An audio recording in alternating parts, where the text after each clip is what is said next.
Isn't it lovely? Welcome back, guys. I am just here admiring our automated mining drill. It is very pretty when the clouds aren't covering it, of course. I actually tried recording once before, but my recording software didn't actually work. When I did so, I informed you all that we were running a net positive of fuel. That is, the laser drill was producing more yellorite than it was using. This is not true, and I can attest to that based on the fact that when I logged on today, my power was completely drained. I have expanded enough that these solar panels here are not capable of keeping up with demand anymore. Even if I turn off the laser drill. So the AE system was dark. I had to go mining for more yellorite. I've since turned down the amount of power that's being used by the laser drill. And I'm hoping that will prevent me from running out of power again.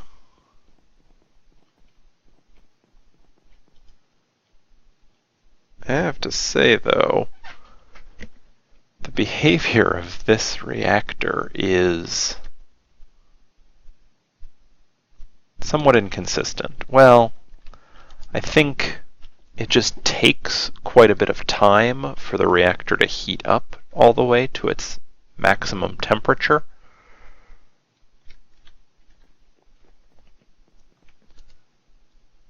So what I'm going to do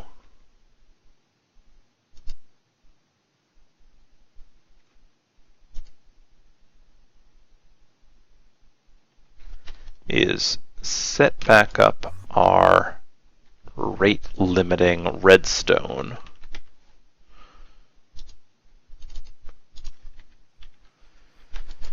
to prevent the reactor from running at full power all the time, because it is consuming quite a bit of fuel right now, 0.15 millibuckets per tick, and I don't want it to use up all my fuel while I'm away, or on powering itself even when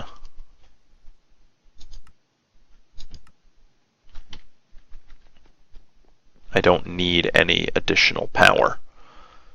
So I guess this is actually an alteration I made off camera for you. I made it while I was testing things and my recording failed, but I had removed this redstone.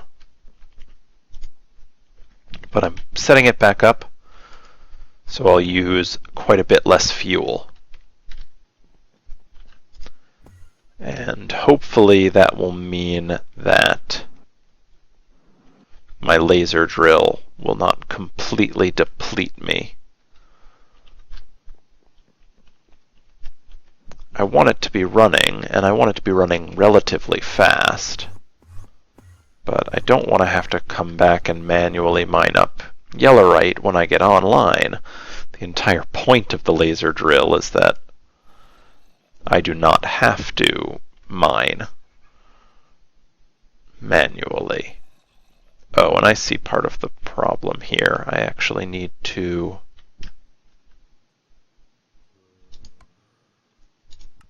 increase how much I'm bringing in. So if I'm bringing in 1000 RF per tick, and I divide that by 4, it would mean that I can have my machines, or each one of the prechargers, use 150 RF per tick. sorry, 250 RF per tick.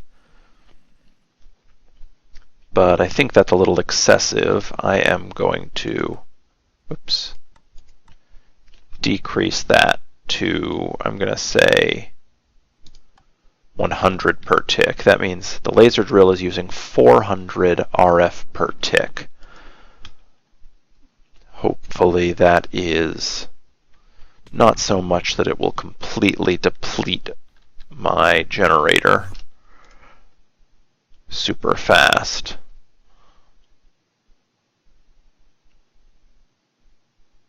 Yeah, I just don't know what's going on with this generator. I tried figuring out how to optimize it in the episode that did not happen, and it's beyond me. Eventually, my hope is to simply upgrade it so that I can have a turbine attached to it, and I am pretty certain that if I do that, I will have more power than I could possibly use, even if I max out that laser drill, and then I don't have to worry about it anymore. One thing we should keep track of then is how much cyanite we have, because cyanite is used to make that turbine. See, the turbine housing and all of the components of the turbine are made using cyanite. One other thing I did off camera is to set up some automated ore processing.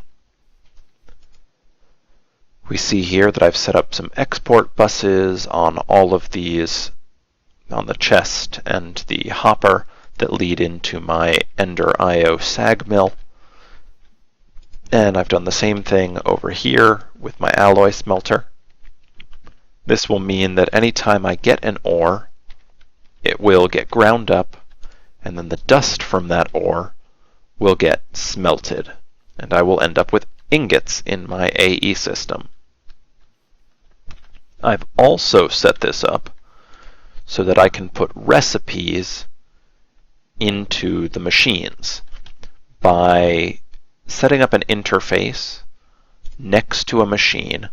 You can put encoded patterns in this processing space here, and in this case, for example, it will craft one sand using one cobblestone.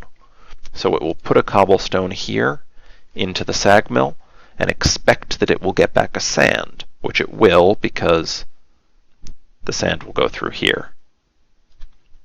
Similarly, I can process glass or processors in my smeltery.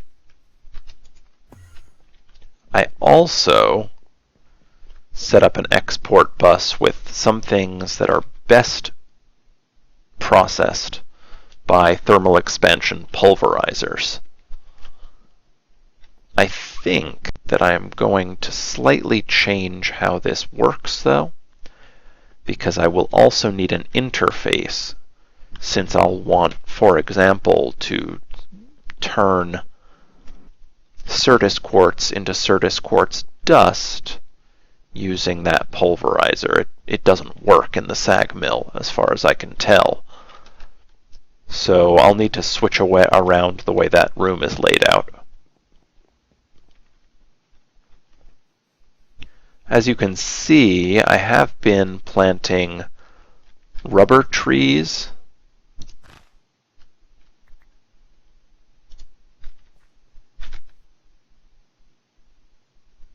This is not actually a sacred rubber sapling. Sometimes when you use MFR to automate a tree farm, it will produce a variant of the item that it's supposed to. Sacred rubber trees are very problematic because their canopy is much larger than my whole base is right now, takes up many chunks, and can completely bring a server to its knees. Oh, something that I've been meaning to do. I have this ME condenser, and what that is capable of is acting as a trash can. But when it does, if you put a storage cell or something else in there, it can actually create items for you. I will eventually set this up to put all the items I don't want into it, and I may actually have to move it into the basement because it'll require a lot of wires and buses going in and out of it. But eventually that will be able to get rid of any items I might want to from my ME system. And in the process, it will create either an ammunition usable by certain guns, or it can create a singularity which can be used to make remote access to my ME system. So it's pretty cool either way, but it requires me to make a storage cell that I just don't have the time or resources to make right now. Okay, so now that I've explained what I've done so far, let's talk about what I'd like to do today.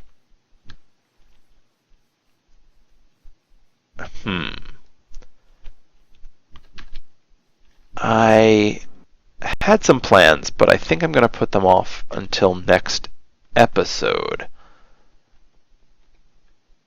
I think maybe what would be fun to do today is to go take a look at the Twilight Forest.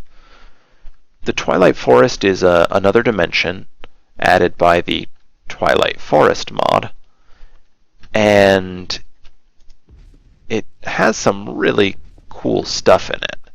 Some stuff that may really help us to gain personal power, which is really the entire point of what we're doing here, to become as powerful as we possibly can. And then, if we decide to do so, we can become a malevolent tyrant, gallivanting about the countryside and, I don't know, making everyone pay tithes to us. Something, to have more fun. Okay. The Twilight Forest. To access the Twilight Forest, we will need a Twilight Forest portal. Alternatively, we can use the one that's already been set up at spawn. Here is the new Nexus. I really like it.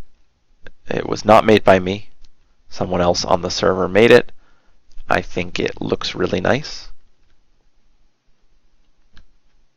But let's take a look here too. A mining age. That's could be cool. It's flat. Looks like it has orbs of wood in it. Kind of neat. And I guess people are doing some automated mining here. That's cool. I was hoping it would be more exciting than this. As far as I can tell, it doesn't even have dense ores, which would increase the amount of ore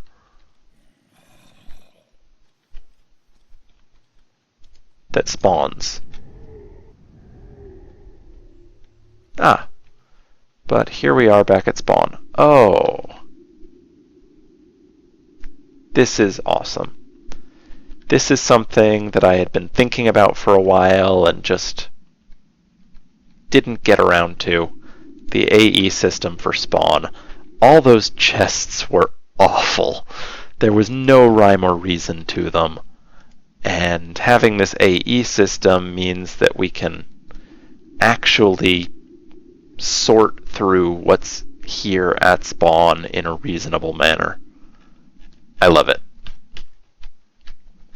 I might use my personal supplies to make a couple more drives and then hook it up so that all the ores and things automatically get put into the AE system. So all this stuff would end up in there too. I also don't know whose chest this is. Someone left it here, but it doesn't really have anything super special in it, so I suspect they just ran out of storage space. Ooh. The punji stick, I believe, is a trap. If you fall into them, I know they deal damage. Doesn't really work, I guess, if you come in the bottom of them. Okay. So it looks like, yeah, there have been some changes at the spawn cabin. Oh, someone even moved the windmills. Changed around how these things were laid out. I don't know why. Oh, okay. I see, because power is going to the AE system. Awesome. Here's what we're interested, though. Portal to the Twilight Forest. Oh, you know what? I am going to be sad if my jetpack runs out of power while we're there. Let's quickly charge that up. Everything else looks pretty good. I'll put my staff of traveling and I'll charge that up too. Okay, I will be right back when my jetpack is full. And there it is. Now we are ready for Twilight Forest. Huh. I can honestly say I did not expect to find zombie pigmen here when I teleported in. It's cool. Let's make sure we make a waypoint for the portal home so that we can find it again and take a look at what's nearby. As you can see, the Twilight Forest has some really cool generation. It gets all these Twilight oaks, which are huge and hollow. Really cool. If you decide to make the Twilight Forest your home, you could make a pretty cool base in these. And some of them have sort of mini dungeons in the canopy. Let's just take a look at these ones and see if any of them have one of those dungeons.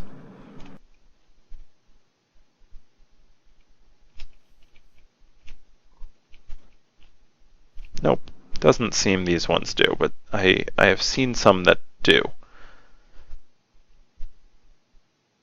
And it's pretty neat. One of the major features of the Twilight Forest that we can see here is that it adds dungeons and, I guess, a progressive boss system, as well as squirrels, other alternative mobs that are kind of like alternative versions of the ones you find in the overworld. But here's one of the early Twilight Forest dungeons. This is a hedge maze. If we touch the hedge... Oh, actually, I guess we don't. If we walk on top of it, though, we take damage.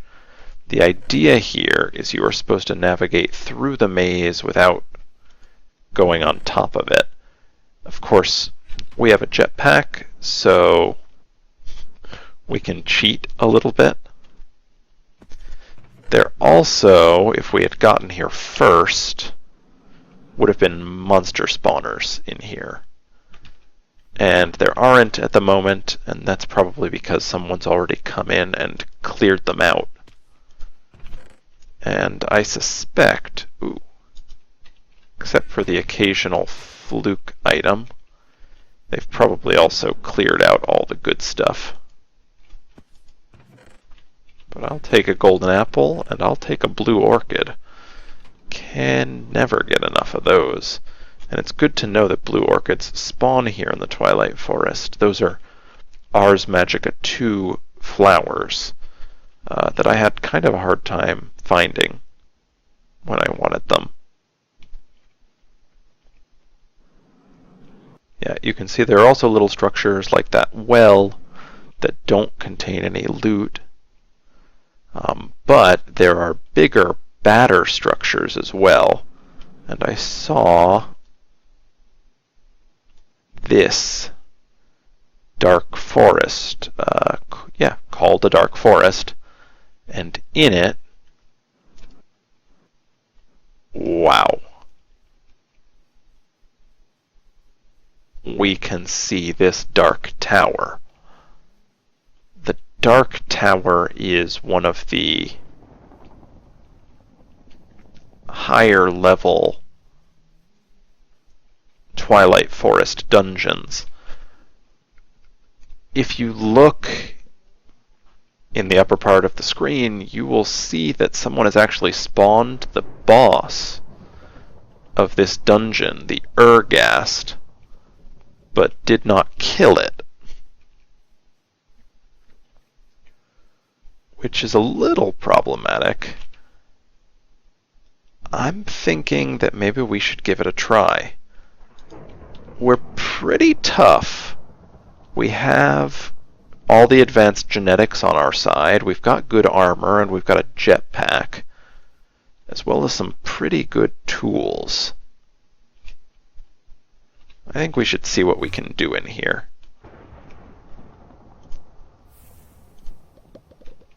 So you can see Twilight Forest adds, nice, a number of really cool blocks, and we can actually make those blocks with some of the resources we'll find here.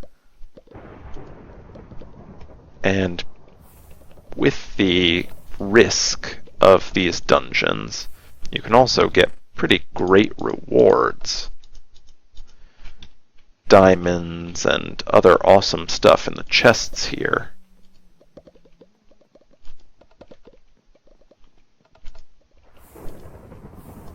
But I'm sure we will see soon. There are a lot of mobs in these normally as well.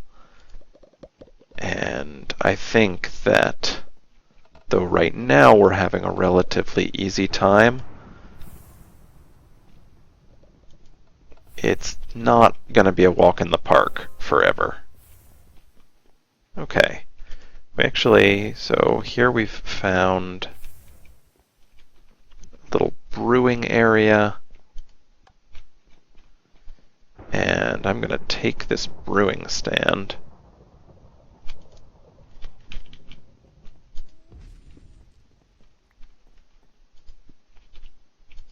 I'm also going to see what's in the dispensers.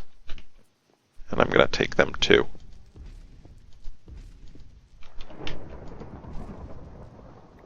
You never know when you'll need some dispensers for a crafting recipe for a pretty advanced machine.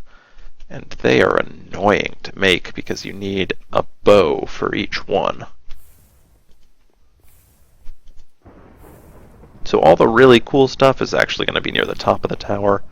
I'm just coming back to the bottom to make sure we're not missing anything by skipping ahead. Ooh. We were missing some creepers, but they're scared of us because of advanced genetics, so they're not an issue.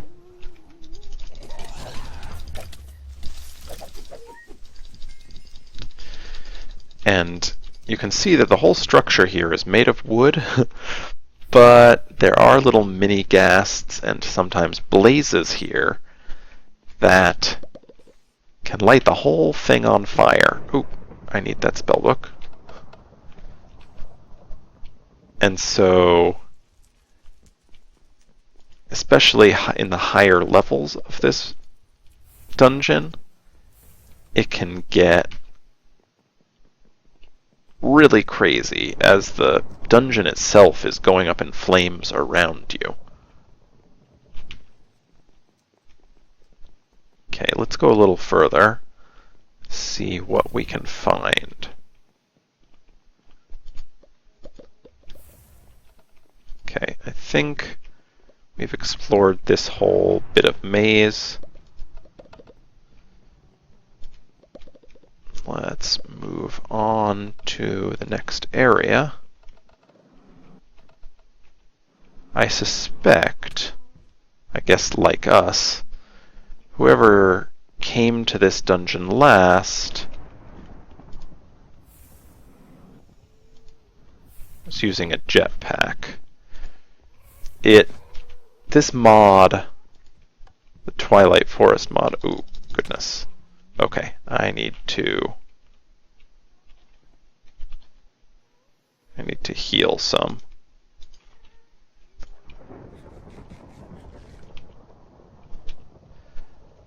The Twilight Forest mod was not made to be played in a mod pack necessarily. Oh my goodness. That golem killed us. Huh.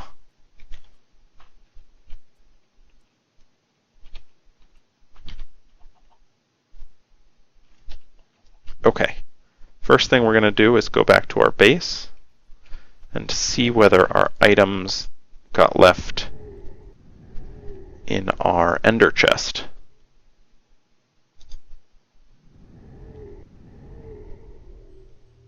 Hopefully they did. But in another dimension, sometimes weird stuff can happen. Okay, we have an extra staff of traveling. That's important because I still haven't gotten around to making any normal way up into our bedroom. Ugh.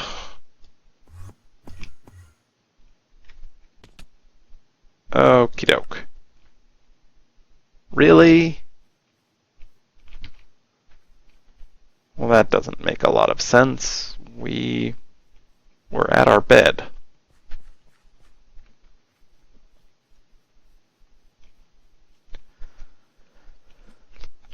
Okay. Before we go back to the Twilight Forest, assuming our items are in our Death Ender chest, which is in our bedroom, we are actually going to make some normal way of getting up into that bedroom. So even though we normally have our longfall boots, and we normally have a genetic modification that makes it so we take no fall damage, those don't apply if we just died. Which is really a hassle at the moment. Okay, let's see if I can... No, that's not taking me anywhere near where I want to go. Okay. Oh, and I've got a little graphical glitch where my fences here are not rendering. That's lovely.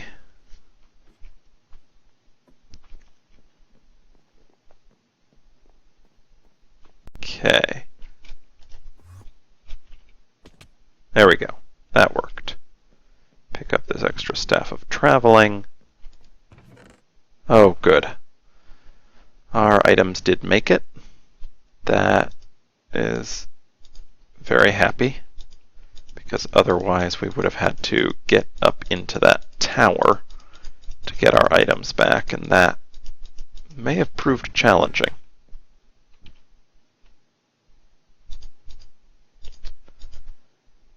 And the other thing we need to do is re-inject ourselves with our genetic modifications.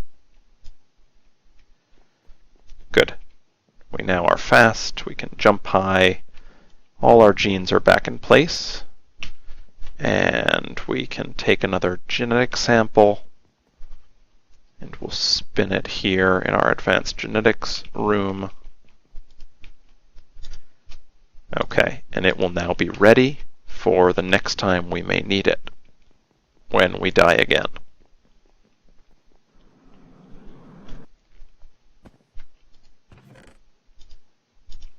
Okay, and make sure the Death Ender chest is linked. Cool. Okay. We're actually right about at the wrapping up point. Next episode, we will certainly head back to that tower. We're going to have to be a little more careful, and maybe I'll look into getting us a ranged weapon or two. We have our fire spell in our spell book. That might do. But anyway, we will totally reassault that dark tower. I am not giving up so easily. But for the time being, I'm going to show you a block that will make our lives, should we die again, much simpler. We are going to look into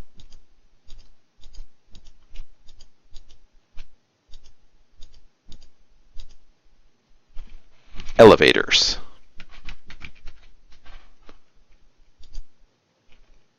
An elevator is pretty simple. It's wool around an ender pearl.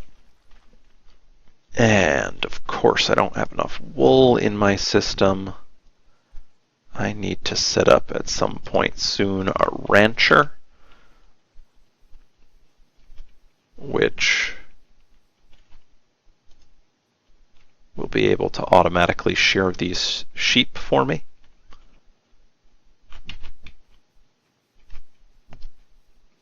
But if we take...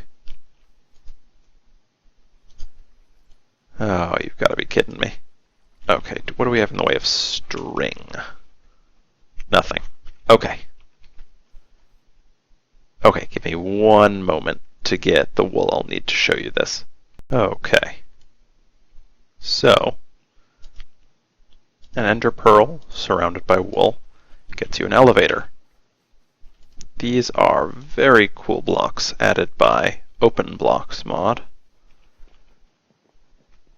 And what they allow you to set up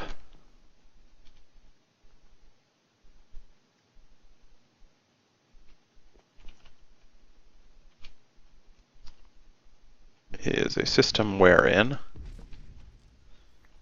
if you have one and separated from it by no more than 20 blocks, okay, that's not going to work. I have a chest in the way there.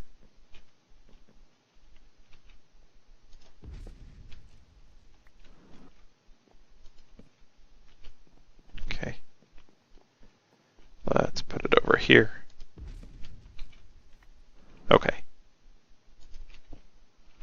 So, if you have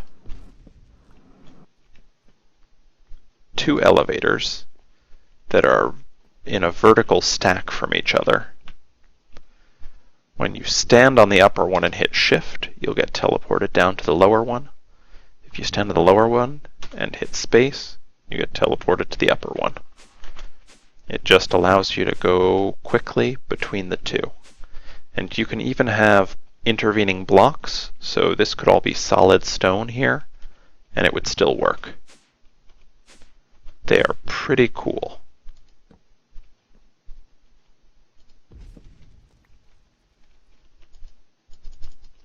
I think you might also be able to dye them, but probably only basic colors. Let's see if we can find a little bit of brown dye.